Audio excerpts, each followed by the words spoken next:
Hello दोस्तों, राधे राधे। तो आज हम अनिरुद्धाचार्य जी महाराज का श्रीमद् भागवत का सत्संग सुनेंगे। तो चलिए आप भी आइए सुनिए। बहुत ही सुंदर प्रवचन हुआ है और बहुत ही अच्छा कथा हुई है। तो आप भी आके सुनिए, बहुत ही अच्छा लगेगा। धन्यवाद। पूर्णमिदं पूर्णात् पूर्णमुदच्यते।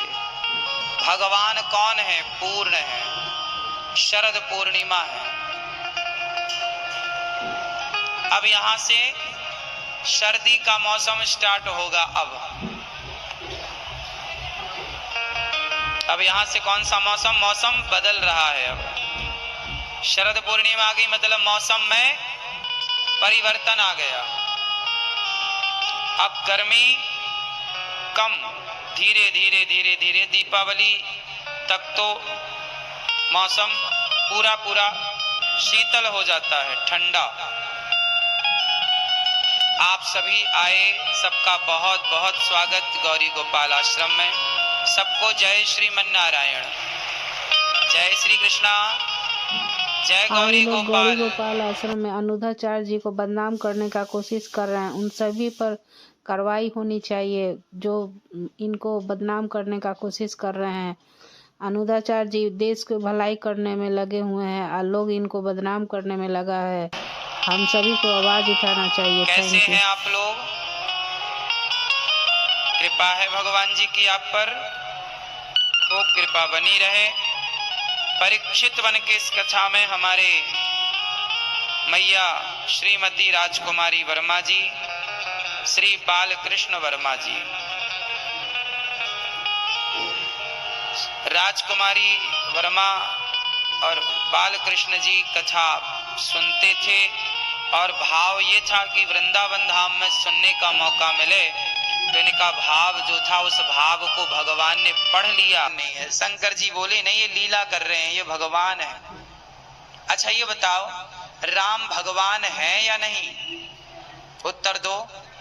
तो फिर अपनी पत्नी का पता क्यों नहीं लगा पाए कि रावण ले गए? सबसे काहे पूछ रहे हैं पशु पक्षियों से? आप बताओ क्या कर रहे हैं? भगवान आगे की तैयारी कर रहे हैं। क्या तैयारी? चलो इसको जरा इस तरीके से समझते हैं। यदि भगवान राम डायरेक्ट रावण को मार देते और सीता माँ को ले आते, क्योंकि राम तो कर सकते थे ना, रावण को मार देते और सीता माँ को ले गया था, वापस ले आते।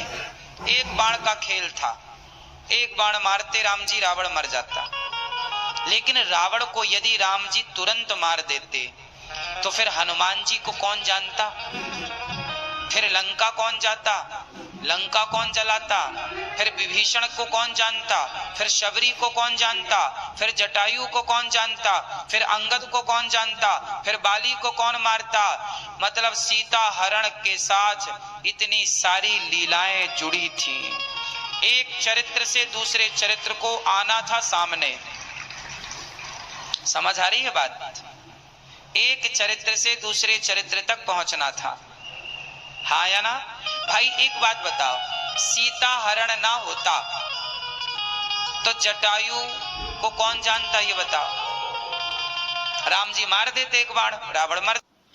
बहुत सुंदर भाषण प्रवचन हो रहा है, कितना अच्छा लग रहा है, बहुत ही सुंदर जाता। हमें फिर सब जटायु को कौन जानता? फिर सुग्रीव से कैसे मिलना होता? फिर बाली को कैसे मारते?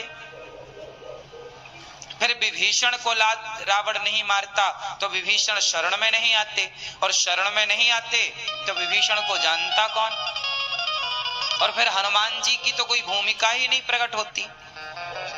बोलो, हनुमान जी को भी तो प्रकट करना था, उनकी भी तो महिमा बढ़ानी थी, शबरी के घर भी तो जाना था।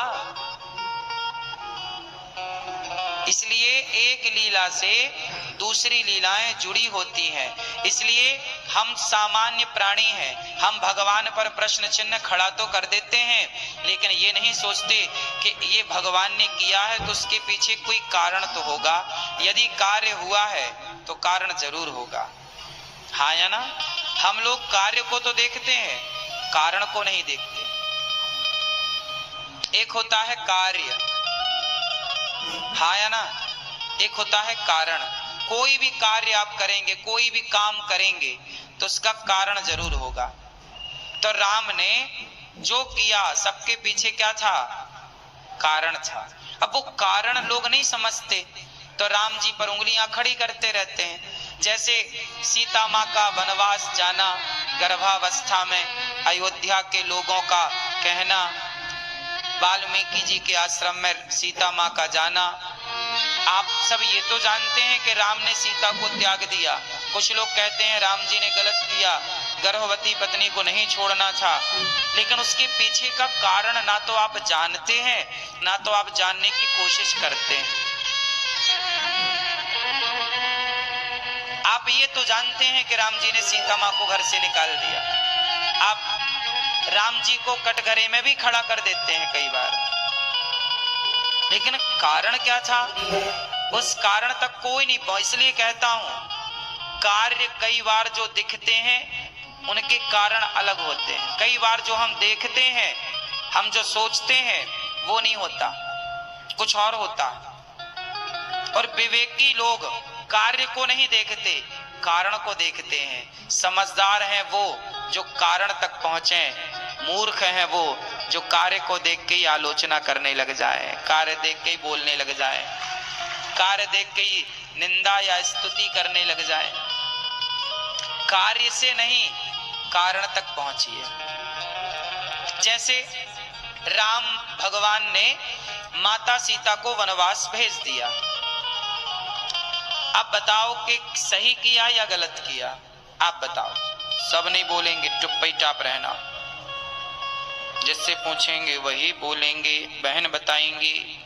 राम जी ने सीता माँ को गर्भावस्था में वनवास भेजा, सही किया गलत किया? बोलो। गलत किया। कारण जानती हैं आप, फिर कैसे कह सकती हैं कि गलत है? सुना है, कार्य सुना है आपने, कारण नहीं सुना। हम लोग कारण जाने बिना गलत ठहरा देते हैं किसी को भी। हमें और आपको तो छोड़ो, लोग भगवान को भी गलत ठहरा देते हैं कारण जाने बिना। मैया बताओ हमारी, राम ने सीता माँ को वनवास भेजा गर्भावस्था में, सही किया गलत किया? सही। कैसे सही था बताओ?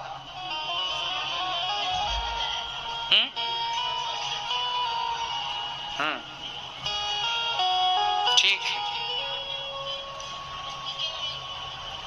मैया बताएंगे।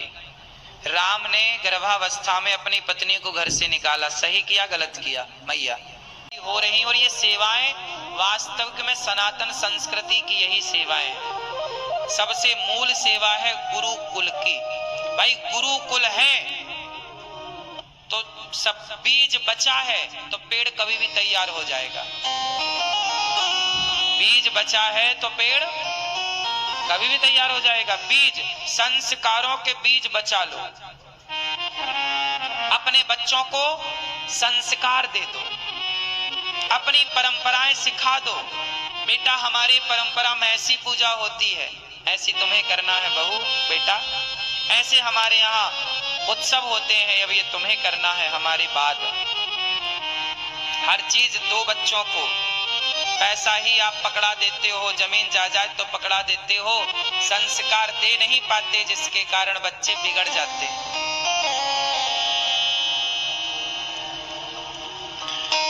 मैं अपने माता पिता का बड़ा धन्यवाद देता हूं कि उन्होंने मुझे आप सबकी सेवा के लायक बनाया,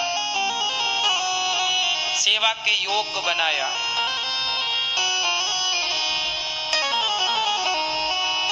मैं बहुत जब ऊधम करता था बचपन में तो मेरे पिताजी बहुत मारते थे।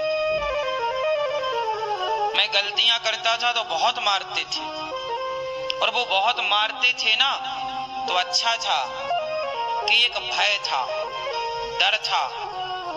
जिस बच्चे को अपने बाप का भय होगा, जिस बेटे को अपनी माँ का भय होगा, वो बच्चा जरूर लायक बनेगा। भय थोड़ा सा जरूरी है भाई, हम गलत ना करें, नहीं तो पिता है, माँ है। आजकल ना मैया भय बिल्कुल नहीं है। आजकल आप मार नहीं सकती हो बच्चों को एक थप्पड़, वो आंख दिखाने को तैयार है, और हम लोग 100 जूता खा के भी चुप रहते थे, पलट के कोई जवाब नहीं देते थे। अब हमारे को कभी कभी मार देती थी, गलती करते थे ठीक मारती थी, पिताजी भी मारते थे। गलती करने पर अच्छा था कि वो मारते थे, अच्छा था कि वो हर बात पर डांटते थे, अच्छा था कि हर गलत जगह जाने से रोकते थे, अच्छा था कि हर गलत आदमी से मिलने से रोकते थे। अच्छा था वो टाइम। यदि लोहे को भट्टी पर ना डाला जाए, ना तपाया जाए, तो वो चमकेगा कैसे? इसलिए चमकाने के लिए दुखों की आग में तो झुलसना ही पड़ेगा।